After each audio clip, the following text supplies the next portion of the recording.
Bu ildən paytaxtda ümumi təhsil müəssisələrində elektron jurnalların tətbiqinə başlanılıb. Proses rəqəmsal məktəb platforması üzərindən aparılır. Yəni elektron jurnalların tətbiqi nəyə xidmət eləyir?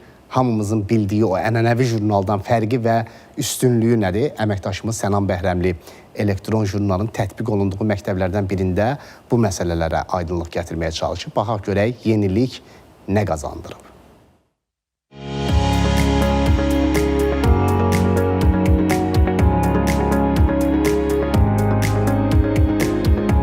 Əvvəllər məktəbdə müəllim jurnala və gündəliyimizə aşağı qiymət yazanda jurnala müdaxilə edə bilməsək də gündəlikdəki qiymətimizi ehmalca düzəldirdik ki, evdə valideynlərimiz tərəfindən danlanmayaq.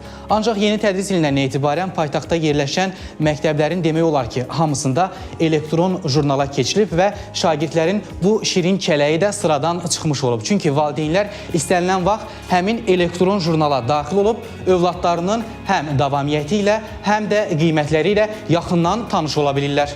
Bu yeniliyin öyrəşdiyimiz ənənəvi jurnaldan fərqi və üstünlüyü nədir? Müəllimlər deyir ki, ilk növbədə operativlik. Elektron jurnalın müsbət xüsusiyyəti ondan ibarətdir ki, operativlik və şəffaflıq var.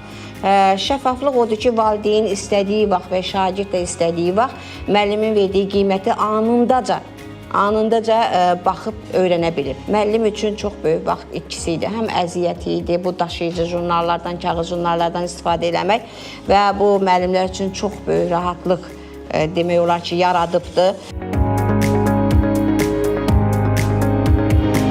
Yarımil qiymətləndirmələri hesablayanda bu bir qədər müəllimlər üçün çətinlik yaradırdı. Çünki bir müəllim işini bitirməmiş, o birisi onu görə bilmirdi. Amma indi hər birimizin öz platformamız var. Oradan daxil oluruq öz profillərimizə və orada bütün bizim summativ qiymətləndirmələrimiz var və biz saatlarla vaxt sərf eləmirik. Jurnalın, hansısa bir sinfin jurnalının boşalmağına gözləmirik. Qiymət gizlətmək istəyən şagirdlərin ürəyincə olmasa da valideynlər elektron jurnalın üstünlüklərindən razıdır. Nəzarət eləyə bilirik ki, bunlar hansı fəndən yaxşı qiymət alır, harada zəiflik var. O zəif olan nöqtə ilə biz evdə uşaqla işləyirik. Elektron jurnal sistemin çox bizim xoşumuza gəlir. Mənfi cəhətlərdə uşaqlara da heç bu qədər. Nədir uşaqlara mənfi cəhət? Uşaqları, necə deyim, uşaqlar elə olur ki, bəzən zəif cavab verirlər, ellər valideynlərinə göstərmək istəmirlər, amma elektron jurnal sayəsində valideynlər də görür. Elektron jurnalın tətbiqi valideyn məktəb əlaqələrinin daha da güclənməsinə, valideynin uşaqlar üzərində nəzarət imkanlarının artmasına, tədris göstəriciləri ilə istədiyi zaman tanış olmasına hesablanıb. Sənan Bəhrəmli, Ramin İsmailov, ATV Xəbər.